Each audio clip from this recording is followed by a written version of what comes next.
Alright, so I wasted another day because I literally can't do this without a friend or family member. Somebody has to actually care that these things are happening. Um, Life happens. All these people have a lot of horrible things going on in their lives that are tough to deal with. It'd be a lot easier for me to help other people if other people helped me. Instead, it ends up usually being one-sided.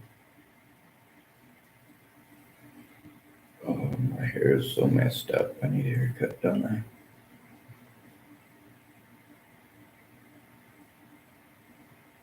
Anyway, I only get 3 hours a day in the library in a room where I can make these phone calls. It's Thursday. I've been trying to get Claire to hear my story without making it about her since day one, and most people, especially in a state of crisis, are gonna have problems doing it. And she says she's doing better, but there's also some other issues that she's got going on that aren't everybody's business. And I don't know why she isn't responding. She was gonna receive my call, even though it was going to be an hour late because I had to run errands for other people. This is one of the things about my physical disabilities is that I can't run around and do these things for myself. When I'm being force marched to do these things for others, or they're going to talk down to me like I'm a dog and treat me like shit, like holy fuck, just obviously that doesn't help me. It doesn't help me to stop abuse when I'm being verbally abused by people who are on drugs or alcohol.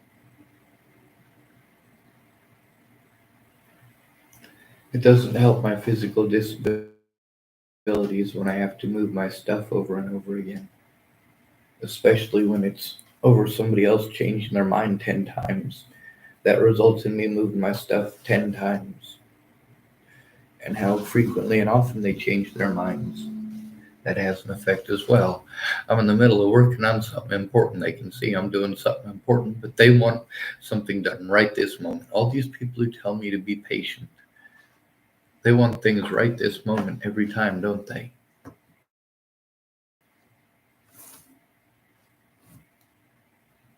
I hurt myself pretty bad trying to carry this stuff up here. I had to make more than one trip, and I'm in a shit ton of pain.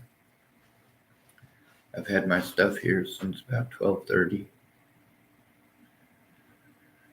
I got the room until 3:30, I guess. Well, 3. I didn't quite show up at 12:30. Anyway, I've got the cart coming at hopefully 3 o'clock because I'm gonna have to take the time to break everything down and put it up on the cart and hopefully have that finished by the time they need the room back for somebody else. Meanwhile, I don't know what to do about Claire.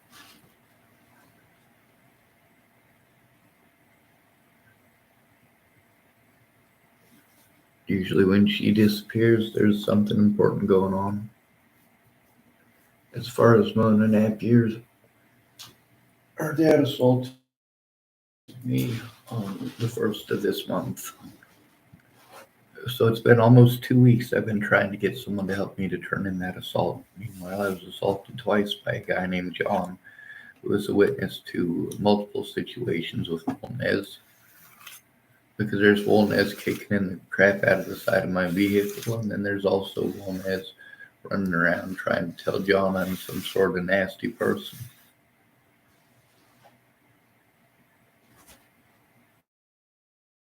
Trying to get John all hooped up and pissed off that he's recorded speaking on my channel. Yeah, well, John's also recorded assaulting people on my channel. John also gave me permission to record no matter what. And then he gets pissed off at me after the fact. Like,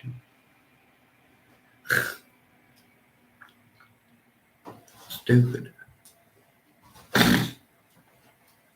Anyway, Mona's dad, the one that assaulted me, is friends with Andrew Wolnez. Her mom, Cynthia, is one of the people that was going to help me to turn this in, but she kept on coming up with violent solutions. Same thing with Mona. Yeah, they did need to make written reports, and Mona did. Cynthia didn't.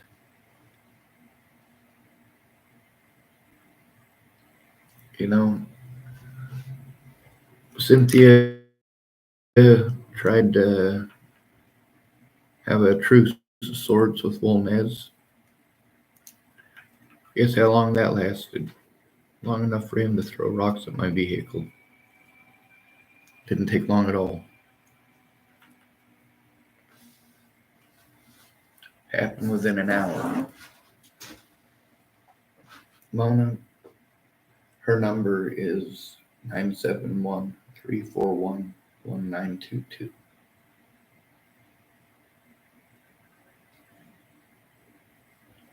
She's one of the people that was giving me information, and the people that got to see a lot of the stuff that was going on, or at least a bit of it.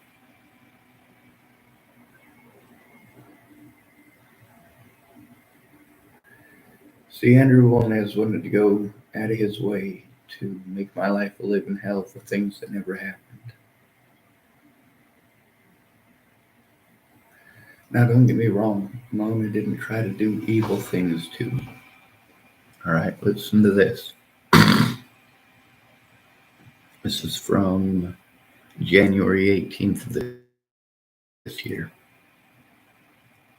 It says, I will talk with my mom and see what day she is free and stuff, and talk to her about helping. I didn't really know much about you myself, so last night my mom and I talked about it.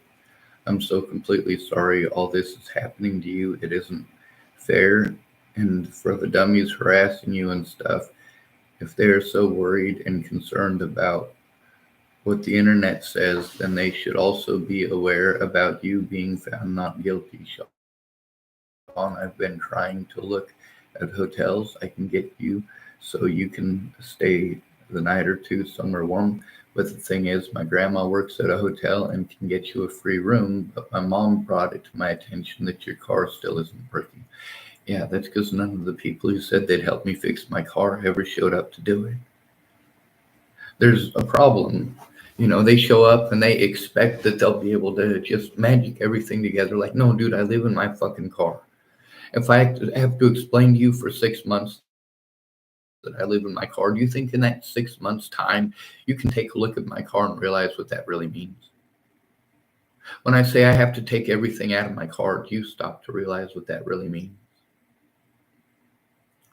And like I said, her and her mom were really nice to me. That doesn't excuse her dad assaulting me.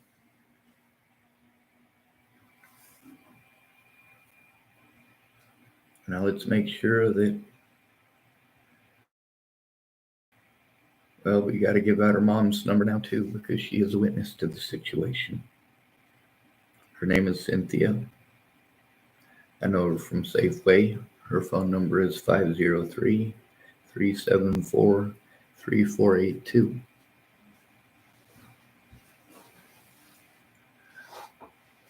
Now, though Cynthia and Mona are both angry with me, and Mona's dad assaulted me, so he's not happy with me. What the fuck is going on here? Maybe that'll fix it. Sorry, I was having issues with the volume. These people are witnesses to the situation. These are also people who wanted to give violent solutions. And the male in their life did actually commit violent solutions. Not okay. Cynthia's number is 503-374-3482. By the way, she's actually my favorite person in the bakery. I do have to give some leeway to her husband because he's schizophrenic. Right? No, I don't. I have Tourette syndrome. I get treated like I'm a violent schizophrenic. I shouldn't have to endure abuse from actual violent schizophrenics.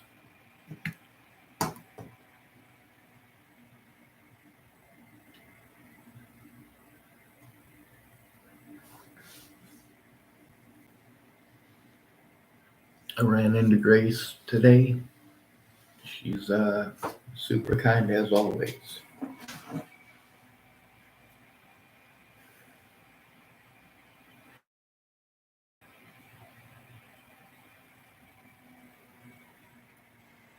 Here's Teresa Orton's number: 970-481-2066. There's another person who's not happy with me. Why? Alcoholism. You're going to find that that's a pretty commonplace in my life. The only people that really accept me are drug addicts and alcoholics. Amanda Engelein's number is 406-539-3171.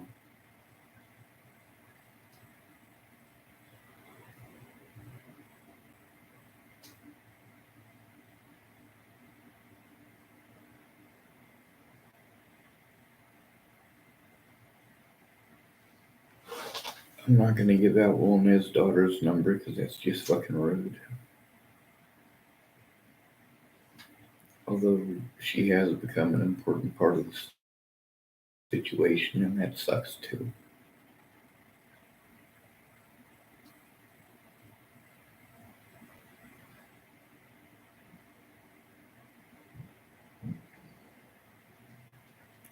Joe Marino's number is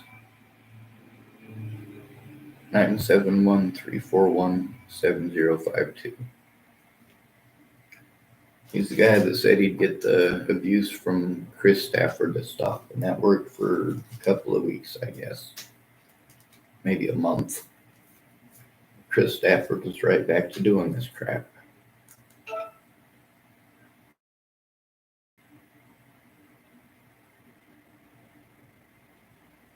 And worse.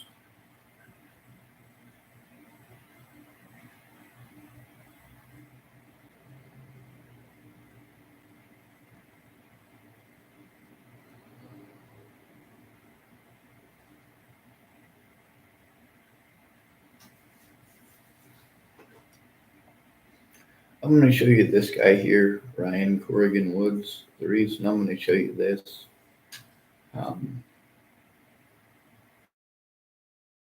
I guess before I show you this, I should show you what he did.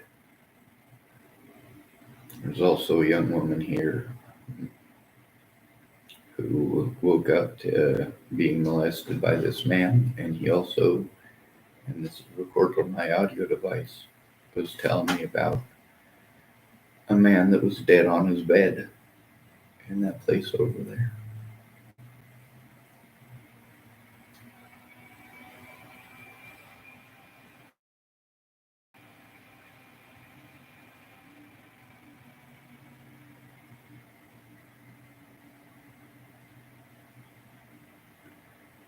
Tillamook Air Museum. News. Crime spree affects Air Museum, Sheriff's Department, and others. Major damage left in wake of overnight crime spree in Tillamook.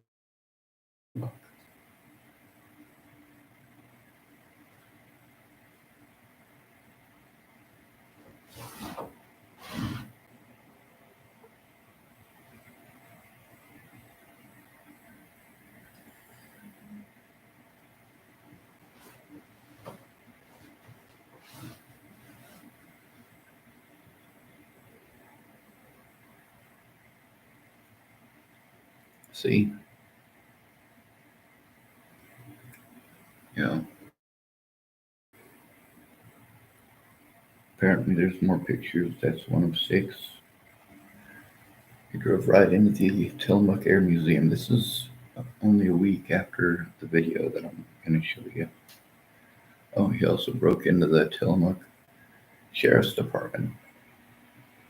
You know, he got busted running away from the Sheriff's Department. See this? Tillamook County Jail. That's right, this man broke into the Tillamook County Jail. Poked some holes in their TV screens. Yep, property damage.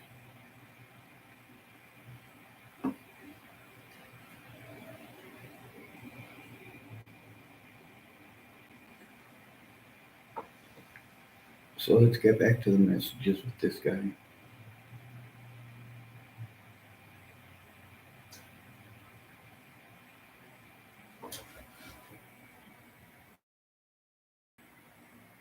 I love you, Brother Sean. Be safe.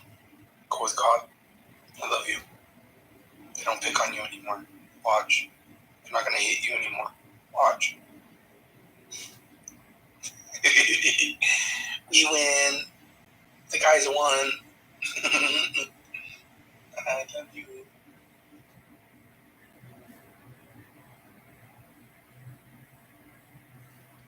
And there's this one. Thank you for seeing me for who I truly am, Sean. You're not a pawn in the game. You're a Sean of the Han. Of the enemy, no. I know the enemy, yes. Thank you for teaching me who they are. The Nazarene Church of Tillamook is evil. Tillamius is trying to feloniously assault me with his words and actions. He wants the town to burn down. He burned down the Baldy Lighthouse. It's not a smokestack.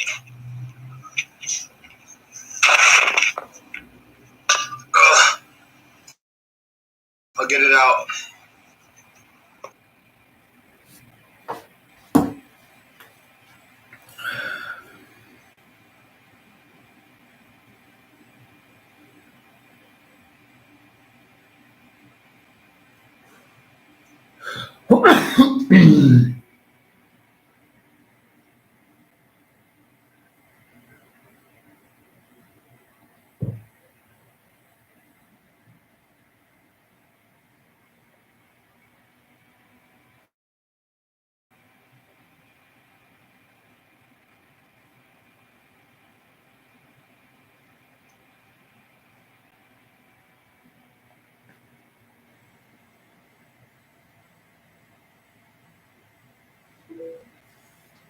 I had to message Claire.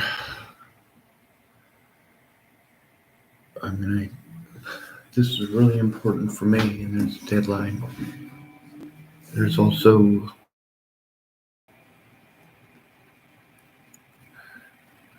Claire Jordan, who's not. She's a no call, no show. Don't get me wrong, she did call this morning. We were going to work on this today.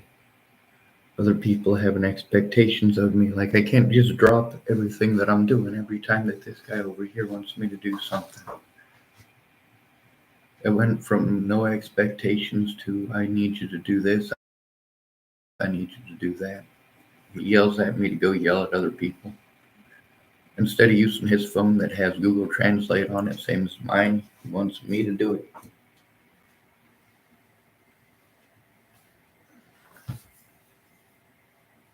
So the only time I have to hopefully work on my stuff is at night. He doesn't sleep unless the radio is on full blast. What am I supposed to do?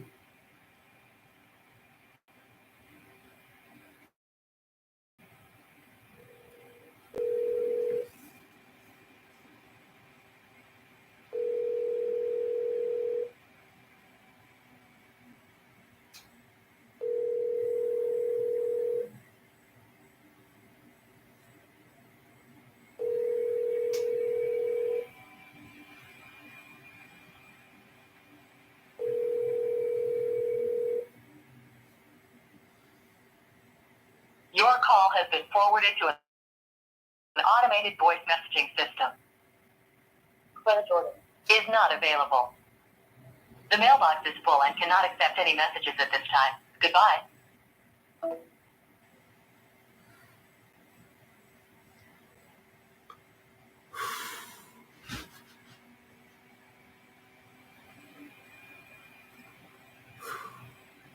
So no calls. Claire is aware that on weekends there ain't shit here.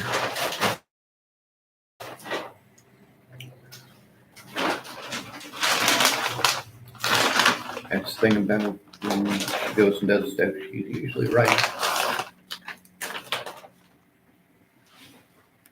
When she said she was up in the mountains, she was up in the mountains. The BS with Casey, that I can verify.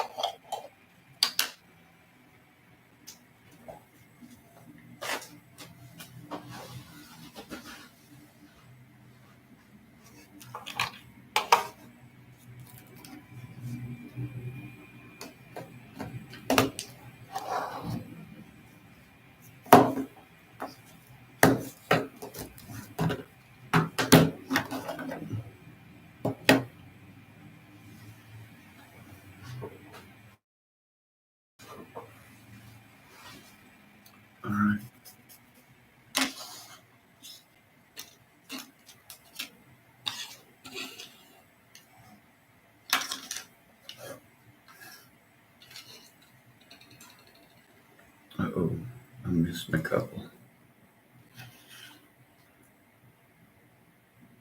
There's 2 red ones that are missing.